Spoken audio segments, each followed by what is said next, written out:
माधव कुछ दिनों से बीमार चल रहे थे। 50 साल की उम्र, सफ़ेद दाढ़ी, उस पर भी बीमारी के बाद की कमज़ोर हालत। यह सब देखकर घर के लोगों ने माधव को बेटी की शादी कर देने की सलाह दे दी। कहते थे कि अपने जीते जी लड़की की शादी कर जाओ। माधव ने अपने छोटे भाई से कहकर अपनी लड़की के लिए एक लड़का दिखवा लिया। माधव की लड़की गौरा 15 साल की थी। दिन भर एक छोटी सी फ्रॉक पहने सहेलियों के साथ घूमती रहती, गोटी खेलती, गांव के बाहर लगे आम के पेड़ पर चढ़कर गिल्ली फेंकने का खेल भी खेलती। जैसे ही गौरा की शादी के लिए लड़का मिला, वैसे ही उसका घर से निकलना कम कर दिया गया। अब गौरा घर पर ही रहती थी। मोहल्ले की लड़कियां उसके पास आती तो थीं, लेकिन पहले जैसा माहौल नहीं था। गौरा की शादी की खबर जब उन लड़कियों को लगी, तो गौरा को देखने का उनका नज़रिया ही बदल गया था। माधव ने फटाफट गौरा की शादी उस लड़के से तय कर दी थी। माधव की माली हालत तो ठीक नहीं थी, लेकिन जितना भी कर सकते थे करने में लग गए। शादी की तारीख आई। लड़के वाले बारात लेकर माधव के घर आ गए। लड़का गौरा से बड़ा था। वह 20-22 साल का था। गौरा को इन बातों से ज़्यादा मतलब तो नहीं था, लेकिन इस वक्त उसे अपना घर छोड़कर जाना कतई अच्छा नहीं लग रहा था। शादी के बाद गौरा अपनी ससुराल चली गई, लेकिन रोते हुए। गौरा की शादी के कुछ दिन बाद ही माधव की बीमारी ठीक होने लगी। फिर कुछ ही दिनों में वे पूरी तरह से ठीक भी हो गए। मानो उस मासूम गौरा की शादी करने के लिए ही वे बीमार पड़े थे। उधर गौरा ससुराल पहुंची तो देखा कि वहां घर जैसा कुछ भी नहीं था।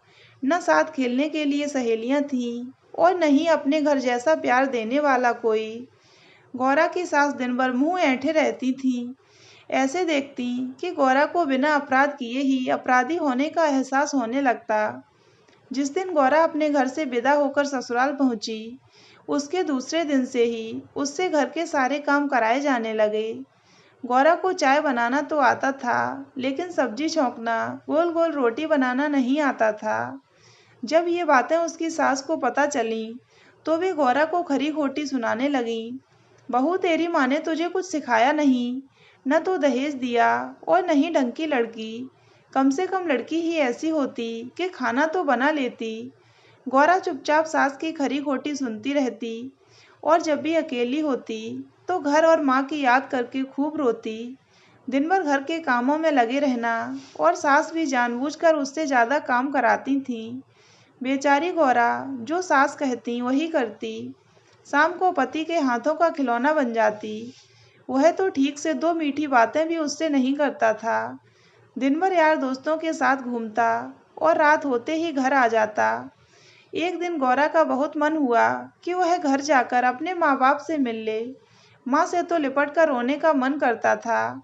मौका देखकर गौरा अपनी सास से बोली, माताजी, मैं अपने घर जाना चाहती हूँ। मुझे घर की बहुत याद आती है। सास तेज आवाज में बोली, घर जाएगी तो यहाँ क्या जंगल में रह रही है?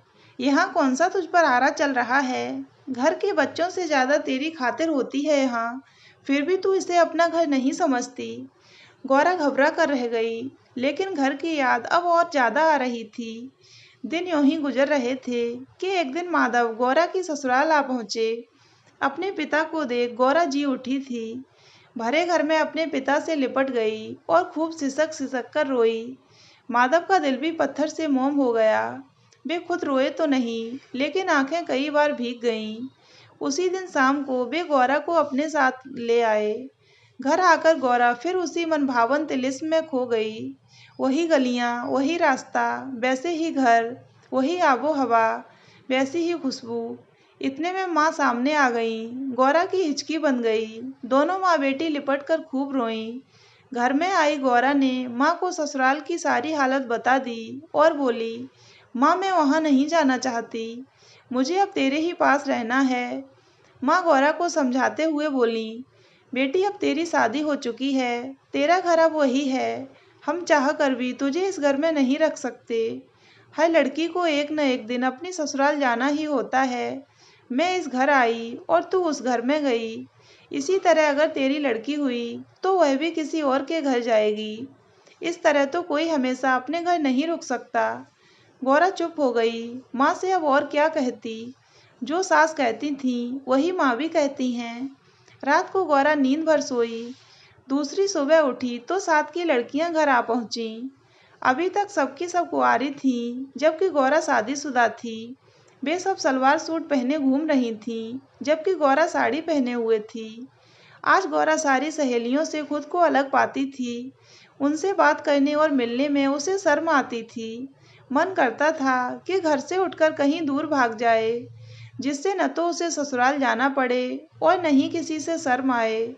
सुबह के 10 बजने को थे। गौरा ने घर में रखा पुराना सलवार सूट पहना, जिसे वह शादी से पहले पहना करती थी, और माँ के पास जाकर बड़े प्यार से बोली, माँ तुम कहो तो मैं थोड़ी देर बाहर घूम आऊँ।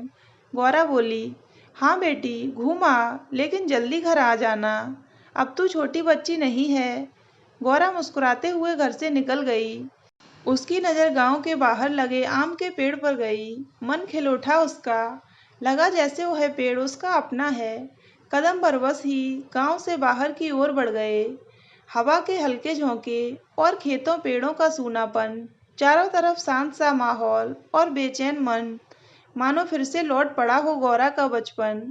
हवा में पैर फेंकती सीधी आम के पेड़ के नीचे जा पहुंची।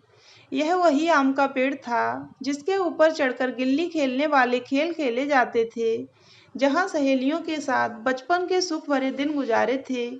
गौरा दौड़कर आम के पेड़ से लिपट गई। उस मौन खड़े पेड़ से रो रो कर अपने दिल का हाल कह दिया। पेड़ भी जैसे उसका साथी था।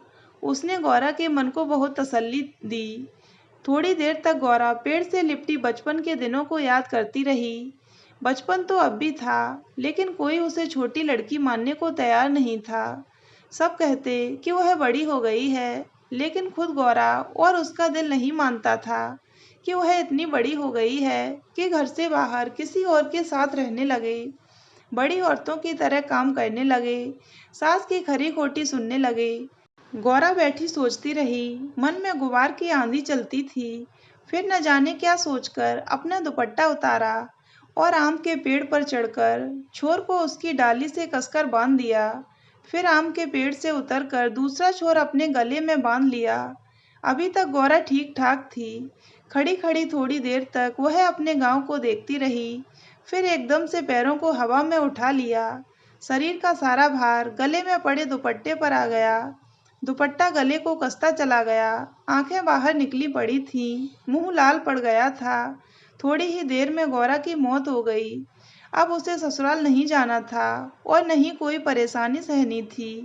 कांटों पर चल रही मासूम सी जिंदगी का अंत हो गया था।